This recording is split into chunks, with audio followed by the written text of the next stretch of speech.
کسی بھی چیز میں جب تک اللہ کی مرضی نہیں ہوگی وہ نہیں ہوگی، ہم اس کے لیے کتنی بھی جان، کتنی بھی اپنی طاقت، اپنے ریسورسز لگائیں۔ یہ آپ جو بتا رہے ہیں نا بالکل ٹھیک بتا رہے ہیں، لیکن یہ معنی مفہوم بتا رہے ہیں۔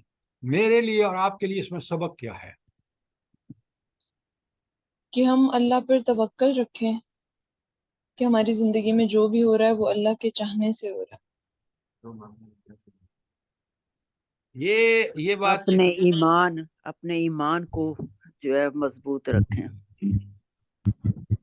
میں آپ کو بتاتا ہوں، دیکھیں نا، یہ ہمارا نقص یہ ہے ہمارا کہ ہم ثواب کے لیے پڑھتے ہیں، قرآن کو سمجھ کے پڑھیں۔ اب دیکھیں میں آپ کو بتاتا ہوں اس کا مطلب کیا ہے۔ اس کا مطلب یہ ہے اگر ہونا وہ ہے جو اللہ چاہتا ہے تو میں اپنی مرضی کو کس کے تابع کر لوں؟ اللہ کے تابع کر لوں، زندگی آسان ہو جائے گی۔ تو قرآن اور سنت نے مجھے بتا دیا ہے کہ میری چاہتیں کیا ہونی چاہیے، میری زندگی کیسی ہونی چاہیے، میں اس کے مطابق بنا لوں تو وہ اللہ کی چاہت کے مطابق ہوگا، اور پھر ہوگا وہی جو اللہ چاہتا ہے، جیسے آپ اس آیت میں پڑھ رہے ہیں۔ مومن کو کیا کرنا چاہیے؟ اپنی چاہت، اپنی خواہشوں کو کس کے تابع کر لینا چاہیے؟ جو اللہ چاہتا ہے۔ یہ ہے سبق، یہ ہے اس آیت کا بڑا مفہوم۔ جلدی بتائیں، بات ٹھیک ہے؟ سمجھ آ گئی ہے؟ جی سر، جزاک اللہ۔ جیسے آپ نے سورہ یاسین کی بھی مثال دی ہے نا۔ جی بالکل۔ اچھا اب دیکھیں، عزت اور ذلت کون دیتا ہے؟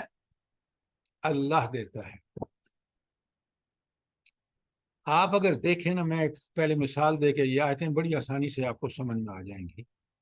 اگر ہم اس ملک میں اسلام نافذ کرتے نا، اللہ کے حکم پہ چلتے، تو عزت ہی عزت ہوتی ہے۔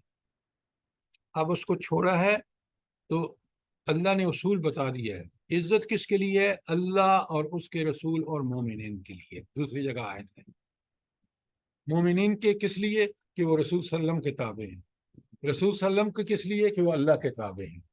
گویا اللہ کی اتباع، اللہ کے احکامات کی پیروی انسان کو عزت دیتی ہے، اور جب اس کو چھوڑ دیتا ہے، اللہ کی نافرمانیاں کرتی ہے، تو ذلت اس کا مقدر ہو جاتا ہے۔ اور یہ چیز جو ہے، یہ بالکل آپ اپنے ملک میں آج دیکھ سکتے ہیں، دور جانے کی کوئی ضرورت نہیں۔ عزت دی تو مجاہدین افغانستان کو دی، ذلت کس کو دی؟ امریکہ کو دی، کیونکہ سنت کے مطابق یہی ہونا چاہیے، اور ہو کے ہمارے سامنے ہو کے رہا، حالانکہ عقل نہیں مانتی، لیکن اللہ کا حکم وہی ہوتا ہے جو وہ چاہتا ہے، اور اس کی چاہت برحق ہوتی ہے۔ وَتُعِزُّ مَن تَشَاءُ وَتُذِلُّ مَن تَشَاءُ، اللہ اکبر۔ جسے چاہتا ہے عزت دیتا ہے، جسے چاہتا ہے ذلت دیتا ہے، یعنی عزت اور ذلت اس کے سنت کے مطابق ہے۔ وَمَن يُهِنِ اللَّهُ، جس کو اللہ ذلیل کر دے، فَمَا لَهُ مِن مُكْرَمٍ، تو اس کو کوئی عزت دینے والا نہیں۔ اللہ کس کو ذلیل کرتا ہے؟ اپنے نافرمانوں کو، اور کوئی پھر ان کو عزت نہیں دے سکتا۔ آج آپ دیکھیں جنہوں نے اس ملک کے ساتھ ظلم اور زیادتی کی ہے، وہ کس طرح ذلت سے مرے ہیں۔ اچھا، سورہ نساء کی 139 جو ہے، بڑی کمال کی آیت ہے۔ ہر آیت ہی کمال کی ہے، اللہ تعالیٰ کے فرامین ہے۔ اللہ فرماتے ہیں اَیَبْتَغُونَ عِندَهُمُ الْعِزَّةَ، ان کا خیال ہے کہ ان کافروں کے پاس عزت ہے؟ یہ معمولی بات نہیں ہے۔ ہم نے سمجھا کہ امریکہ سے دوستی عزت ہے، تو ہم نے ان کو اڈے دیے کہ یہاں سے حملے کرو افغانستان پر، مجاہدین پر۔ کیوں؟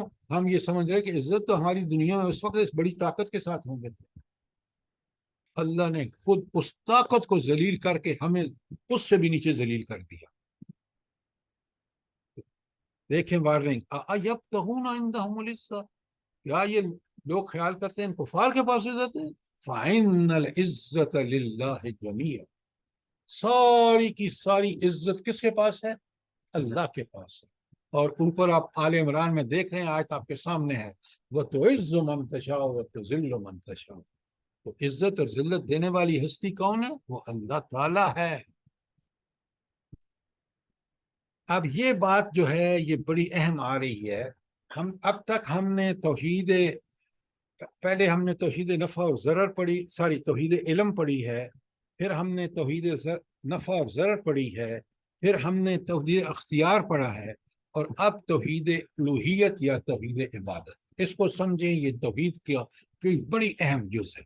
عبادت میں تین چیزیں شامل ہیں: مراسم بندگی، اطاعت یا فرمانبرداری، اور غلامی یا محکومیت. قرآن سے آیات موجود ہیں. تو عبادت کا مراسم بندگی کیا ہوتے ہیں؟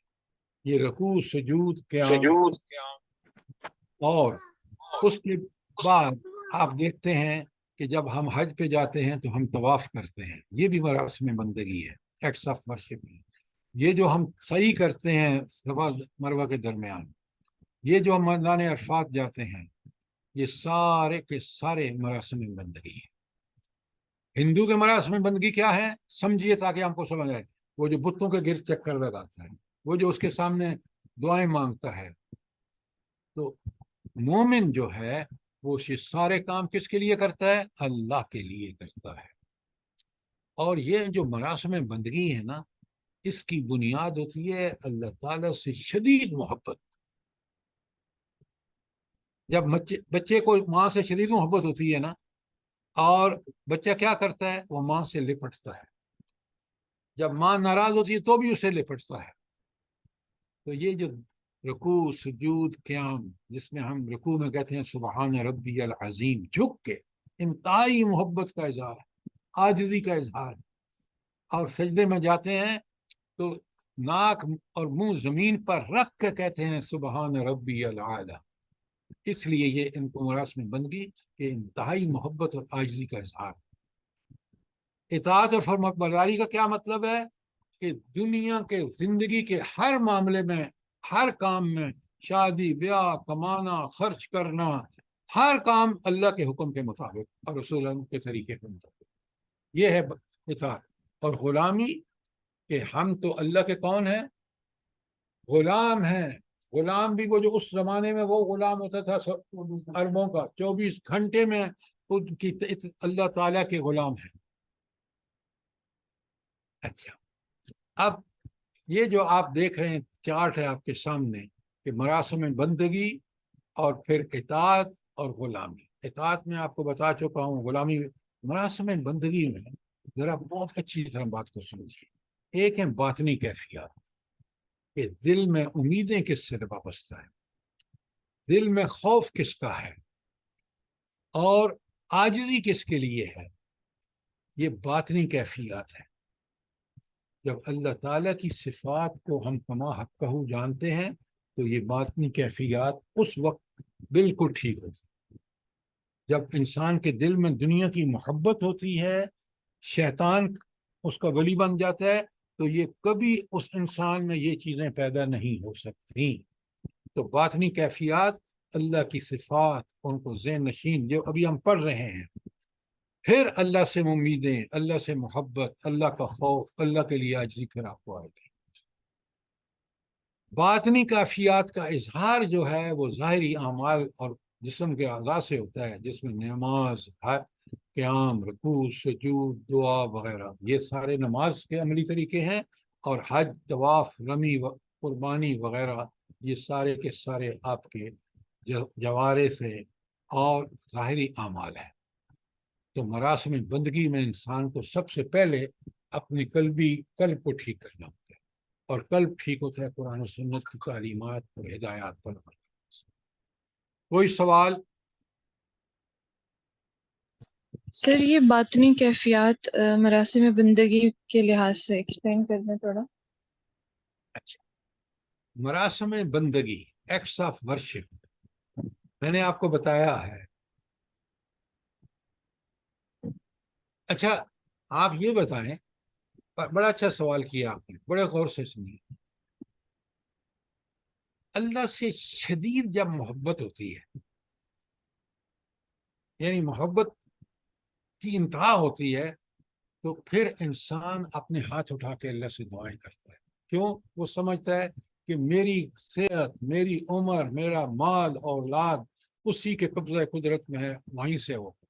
تو یہ دعا کی خاص کیفیت جو ہے، اس طرح کی دعا، اسی کو اللہ تعالیٰ کے رسول صلی اللہ علیہ وسلم نے کہا ہے الدعا هو العبادہ، دعا ہی عبادت ہے. لیکن دعا کس کیفیت میں، جو میں نے آپ کو بتائی. تو یہ جو رکوع، سجود اور قیام ہے نا، یہ دراصل اپنی کیفیات عاجزی کے اعتبار سے آپ دیکھیں، ہم جھک کے یس پھر زبان سے کیا کہہ رہے ہیں.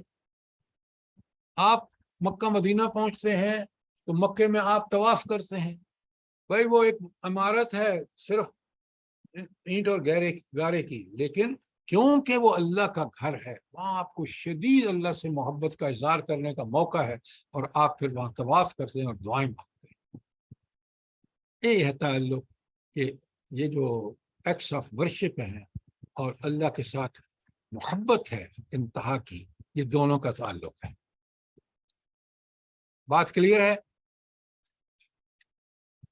جی سر.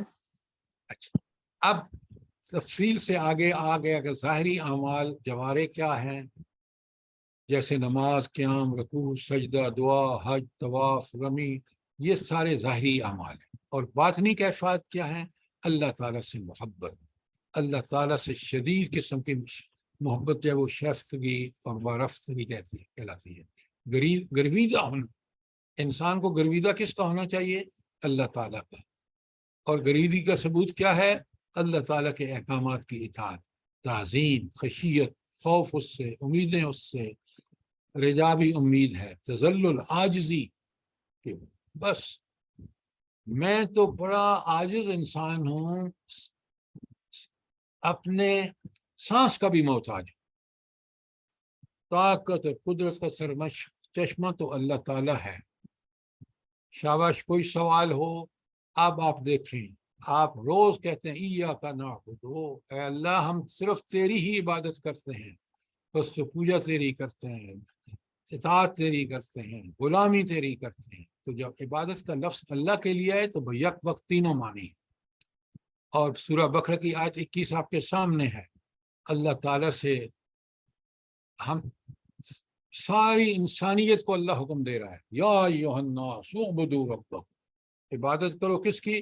اپنے رب کی. وہ تمہیں پالتا پوستا کفالت کرتا ہے، لہذا اس کی اطاعت کرو. وہ تمہارا آقا اور مالک ہے، رب کا معنی ہے. تو بات سمجھ رہے ہیں؟ کوئی سوال ہے تو ضرور کریے. اعبدوا ما، ہاں اعبدوا اللہ، یہ بات. اچھا، یہ عبادت کا ہر نبی نے آ کے لوگوں سے مطالبہ کیا ہے کہ اللہ کی عبادت کرو. نیچے دیکھیں، بنی وقضا ربک، تمہارے رب نے حکم دیا ہے، فیصلہ کر دیا ہے، اللہ تعبدوا الا ایہ، کہ سوائے اس کی کسی اور کی عبادت نہ کرو. تو یہ ہر نبی نے آ کے، اور یہ اللہ نے جو فیصلہ کیا ہے، یہ کیوں کیا ہے کہ انسانوں کو کہا کہ تم عبادت کرو؟ عبادت کا فیصلہ کیوں کیا ہے اللہ نے؟ عبادت کا حکم کیوں دیا ہے؟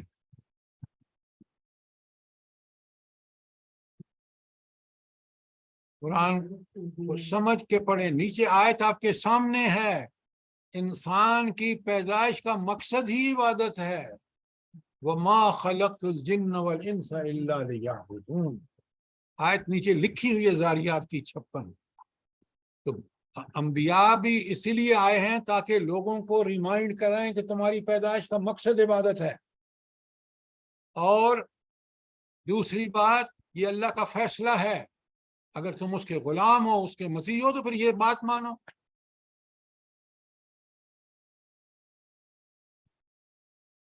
یہ جو آیت 60 ہے آپ کے سامنے ہے، وَقَالَ رَبُّكُمُ ادْعُونِي أَسْتَجِبْ لَكُمْ. یہ بڑی کمال کی آیت ہے.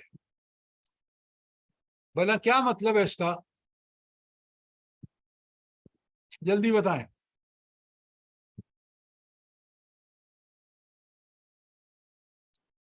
بڑے غور سے سنیے.